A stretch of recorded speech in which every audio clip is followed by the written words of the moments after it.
Using the authority Congress granted the Department of Education, we will forgive $10,000 in outstanding federal student loans.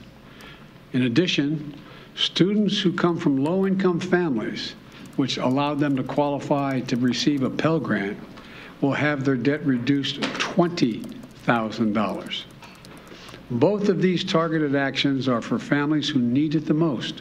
I will never apologize for helping Americans, working Americans middle class, especially not to the same folks who voted for a $2 trillion tax cut that mainly benefited the wealthiest Americans and the biggest corporations, that slowed the economy, didn't do a hell of a lot for economic growth. Mr. President, is this unfair to people who paid their student loans or chose not to take out loans? Is it fair to people who, in fact, do not own multi-billion-dollar businesses if she wants these guys to give them all a tax breaks? Is that fair? What do you think? That was President Biden at the White House yesterday, announcing perhaps one of the boldest moves by his administration thus far. Student loan forgiveness, a lifeline for the working class, or as some think, just bad economics. Our rising panel joins us now to weigh in. Astra Taylor is author of Democracy May Not Exist, a political organizer and director of What is Democracy. And Brad Polumbo is policy correspondent for Fee.org and co-founder of Based Politics. Welcome to you both. Thanks. Brad, let's start with you. You know, a lot of people have been pointing not just to the overwhelming sums of money that were forgiven with the PPP program, including to folks like Kim Kardashian and Paul Pelosi and other, very rich elites. They also point to Trump's tax cuts, which were valued at 1.7. Now some people are valuing at 2.3 at an enormous cost to Americans, which overwhelmingly went to the top percentage of the country. So why so much pushback now that there is a policy that's targeted to get to the bottom 60% of people in the country, people who were too poor to pay for college out of pocket and who had to take out student debt? Yeah, look, maybe actually we have a point of agreement there. I was a critic of PPP from the beginning. I said it's corporate welfare. Big companies ended up getting the most benefits. It was wildly inefficient. I opposed that. But as far as I'm concerned, two wrongs don't make a right. I think the Trump tax cuts is a whole different story, because in that case, you're letting people keep their own money, not giving them someone else's, which is ultimately what what student debt cancellation is. There's no such thing as cancellation. It's a transfer. We can argue for it or against it, but ultimately, according to the Wharton School of Business's analysis, it'll cost taxpayers $300 billion. That averages out to about $2,000 per federal taxpayer. That's a lot of money, and it's mostly helping a relatively more affluent slice of society. The income caps are good, but even with that, according to that Wharton analysis, 73% of the benefits go to the top 60%, which means the bottom 40%. Right? The working class, the poor, the people that progressives say this is supposed to help get less than a third of that benefit. Or about a third of that benefit. So it is ultimately a redistribution that helps mostly affluent people on the backs of working class taxpayers who are already struggling right now. So to be clear, Brad, that $2,000 per taxpayer you're talking about is over a 10-year period, and the average student debtor, and correct me if I'm wrong here, Astra, is going to be, who is paying about $300 a month. Many more people are paying much higher amounts than that. Moreover, the analysis that you cited that said the top 60% are being benefited, it's also the bottom 60%, as we spoke about yesterday with Sparky Abraham, because what it really is the middle of the country that it's often appealed to through mortgage grants and all kinds of policies for the middle class that are being helped here. So Astra, I want to ask you this, give you a chance to respond. Do you see some inconsistency here between how other kind of tax breaks to the middle classes are pitched, as well as tax breaks for the very rich, like the Trump tax cuts, versus how people are interpreting this tax break, as it were, this student loan cancellation for those who took out educational debt? When we're talking about 60%, 40%, these numbers are flying around. We're talking about people who took out student loans, right? So these student debt is already means tested. Rich people do not take out student debt to go to college. They or their parents more likely are able to pay the cost up front. So, we are already talking about people in need who had to borrow to get an education.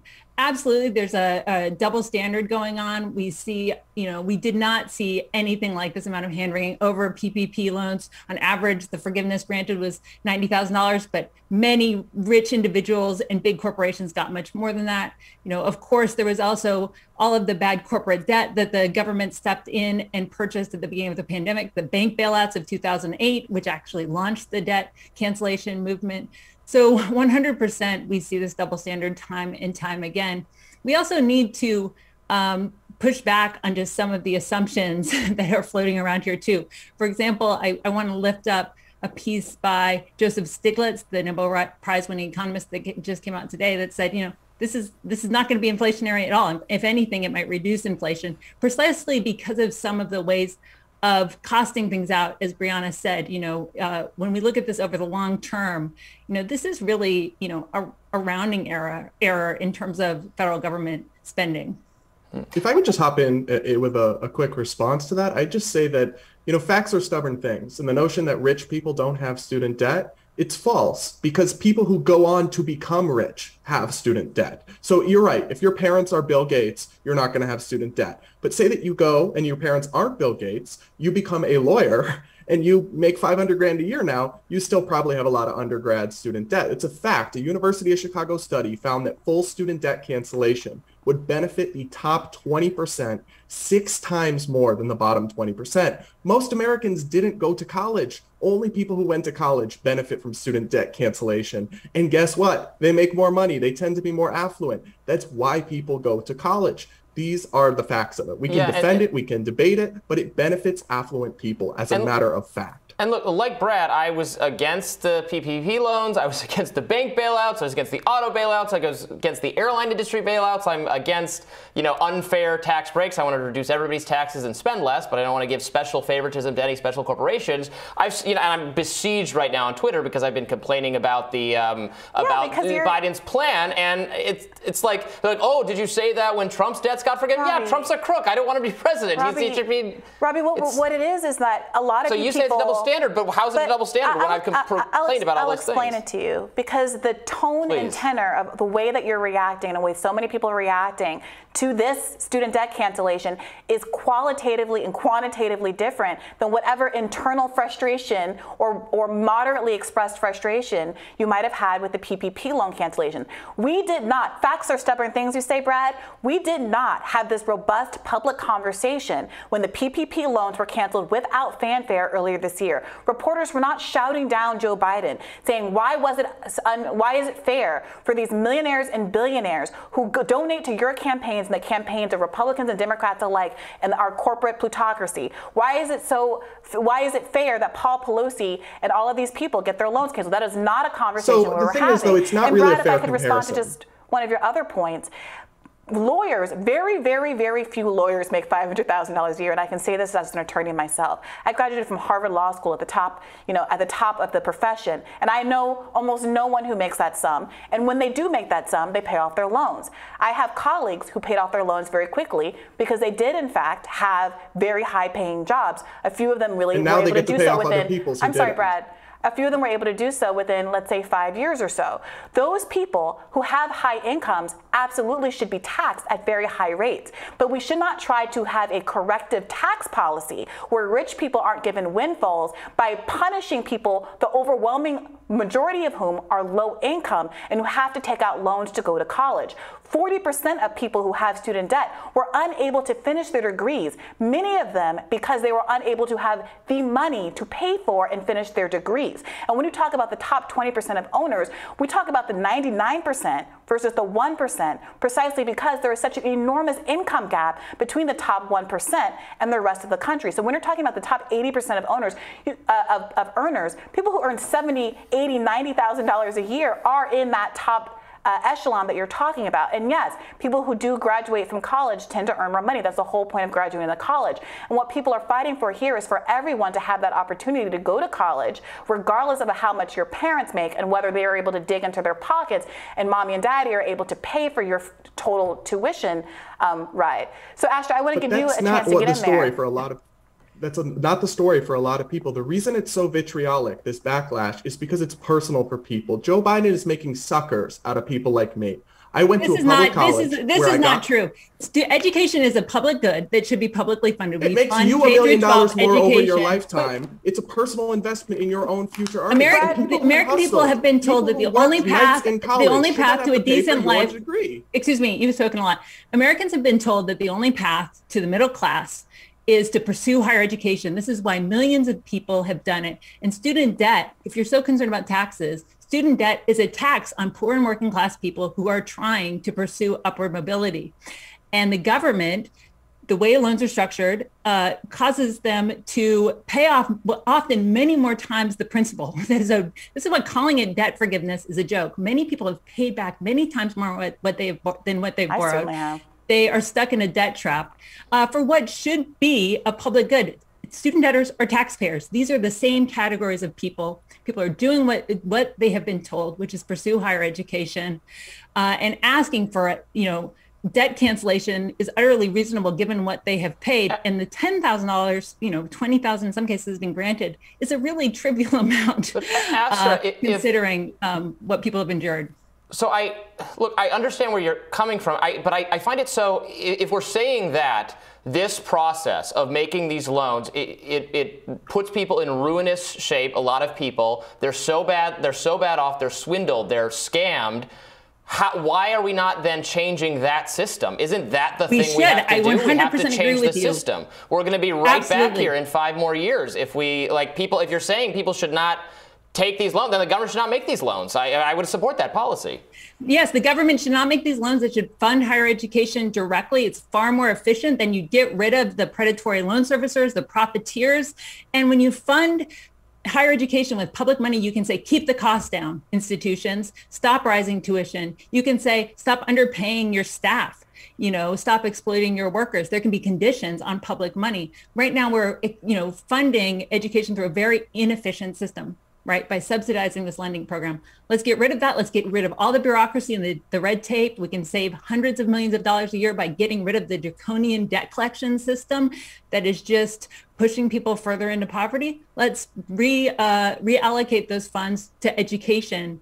The Department of Education should be in the business of providing education, not lending and debt collection. Brad, I think you were going to bring up your own situation, and if that's not the case, feel free to react otherwise. But you and other people I've seen online are sharing their stories right now of all the lengths they went to not accrue massive debt that's going to be forgiven, to making different either paying it some other way or choosing to go to a different institution, one that is affordable. I paid off my debt. I just want to say that. I paid off my debt, and I don't want anyone else to have to do that. Everybody paid off their debt. I paid off my debt. That's great. My only point is that millions of Americans right now are at home feeling like absolute suckers. Because I went to a state school where I got a scholarship. I didn't have millionaire parents either. I worked as a security guard nights from a week before my school started. I graduated in 3 years with a credit overload, all to avoid student debt. And I wish I could take back those 24-hour shifts I worked on long weekends because now, I should have just ran up the charge and gotten $10K in federal loans and then had Uncle Sam take care of it. And the thing is, we're not spiteful. It's not like we just don't want other people to have nice things. It's right. That's not the case. We don't want to pay for it. We don't want to pay more in taxes so that y'all don't have to pay back the return on your investment that will earn you $1 million more dollars over your average. Brad, do you make over $400,000 a year? No, I do not. Because Joe Biden has promised not to raise taxes for anyone who earns less than $400,000 a year. And we already know that's not true. There's this really interesting dynamic that's happening right now, that for public policy reasons, Joe Biden and many people have agreed on both sides of the aisle that $400,000 represents some kind of middle class status below which everybody shouldn't have their taxes raised. Now, I would quibble with that number, but it seems very peculiar that when it comes to student debt cancellation, anybody who earns over $125,000 is apparently a Richie Rich who doesn't deserve to have this benefit, but $400,000 is the level. So this is the point that a lot of people in this movement have been making for a long time. If you think that the tax system is regressive, if you think that there are some outlier cases where people, recent graduates or whatever, who are pretty affluent, who do have debt but have a lot of earning potential, are going to get a windfall, why not just tax their income, or even better, tax their wealth, since that's a better predictor of who is actually suffering in the world, right? Because income is precarious. Why not just have a wealth tax or a billionaire tax, which is a very popular bipartisan policy, instead of trying to enact tax policy through this policy which is supposed to be reforming our education system? Brad? Yeah, look, because those taxes may be formally levied on, billionaires or on wealth, but they have economic ramifications that hurt people throughout the economic spectrum. And Biden has already broken his promise. What? This 400K, the raising taxes, Joint Committee on Taxation, all these people have found the IRS increase will hurt the middle class. The corporate tax hikes he's enacting will be borne in part by workers. Economists agree. That's very disputed. But can you talk about how people are going to be hurt? You said that these policies are going to hurt the worker. How so? Because they'll have to pay more in taxes to pay off somebody else's debt. Ultimately, they'll have more debt. They'll have more money printing, or they'll directly have more taxes. The reason American people are in debt is because there's not enough federal spending for the things people need, like education, healthcare, housing, transportation. Federal spending is actually what will help reduce personal debt, and the fact that we are forced to debt finance these necessities of life. The American people are not going to be hurt if billionaires are taxed, and that money is put into public services. But the fact is, we don't need to tax billionaires. We can spend federal money on the things we need right now. Do you support We're billionaires' $30 trillion tax, in debt. Brad? We've been doing that. It's not working out great. Brad, do you support a billionaire's tax? No. Okay. Neither do I. This is where we are. It will have economic ramifications far beyond just billionaires. But Brad, Brianna, you could confiscate the entire network. It won't even hurt billionaires. They'll still be rich. They'll still be able to buy more yachts than they could ever use. Brad, nobody's talking about confiscating anybody's net worth. Elizabeth Warren's billionaire tax was 2 cents.